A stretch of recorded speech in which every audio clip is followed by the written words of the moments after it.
All right, let's go ahead and work with object versioning. I think that's probably a good thing to test out. So we'll go ahead and turn on object versioning. And so it says with object versioning, live and non-current versions will be stored in the same bucket and stored class by default. Save on versions cost by adding lifecycle rules. So object lifecycle rules keep versioning costs under control. Without any lifecycle rules, versioning will be unlimited. Basically, you can have as many as you want. And I think we looked at earlier with the lifecycle rules, specifically saying like deleting older versions. So here it says add recommended lifecycle rules to manage version costs. Not a bad idea. And so that's literally what it's doing, saying, you know, how many max versions of numbers per object. And I mean, one is basically next to nothing. Expire non-current versions after 7 days. So we'll go ahead and maybe we'll just increase this to like 3. Of number of versions per object, we'll go ahead and hit confirm. And so now we have object versioning turned on. Let's go over to here. And so we have this here. I guess the question is, if we have more than one version, how can we go to previous versions? But what we'll do is we'll go ahead and we'll generate out a new image. We're using ChatGPT. And earlier here we had this image here. Let's generate a version. Can you generate me out a new image, but this time they are in a plane? And change them to a woman. Okay, let's have representation for everybody here, okay? So we'll go ahead and have that generate out and give it a moment. All right, so we have another image here. We'll go ahead and download this to our desktop.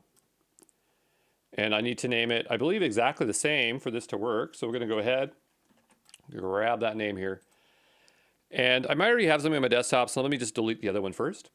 All right, and so I have the file renamed here. As you can see here, it's just renamed. So I'm going to go ahead and drag this on over here. And here we get an object. So resolve object conflict. So Cloud Engineer already exists. How would you like to resolve it? Overwrite it, exclude the object from the upload. Okay.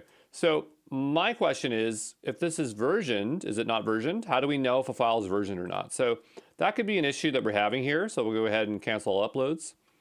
And that's what we'll need to figure out next. So can we go into here and check if it's versioned or not? So I'm checking here the metadata to see if there's any information that might suggest that it is what it is. And even if it's not, one second here, I still have the old image, so it's not really a big deal if we lose it. So I'm going to go ahead here. I'm going to drag this here and drop it in, and we'll go ahead and overwrite the object. Okay, so we'll go ahead and do that. All right, and so we have the new one here. And over here it says version history.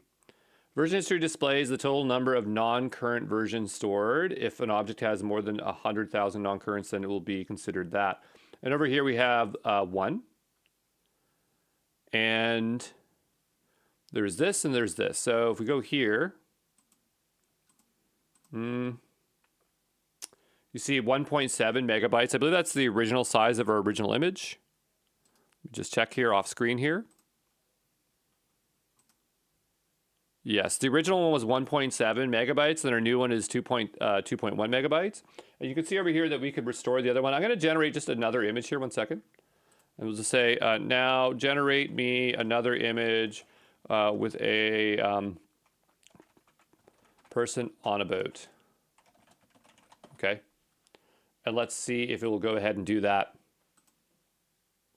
All right, so we can just give that a moment. All right, so we have another image. I'm going to go ahead and download that. I'm going to just have to rename the other one here as some other one. So I'll go ahead and drag that down here and rename it off screen, of course. Engineer. Just make sure I spell it right. Cloud Engineer. Good. We'll go back over to our bucket. We'll go and upload another one into that directory there. And we'll overwrite the object. And we'll go over to here. You know, I have 2 non-current versions. And so here we can see our other versions. And if we want to restore to any of those, we can obviously, well, we can download previous ones if we want. We could also restore it to make it, I guess, the top level one. So if we wanted to go ahead and restore it here, confirm that you want this version to become the live version. If there's already a live version, then this action will do the pre-existing one. We'll go ahead and do that.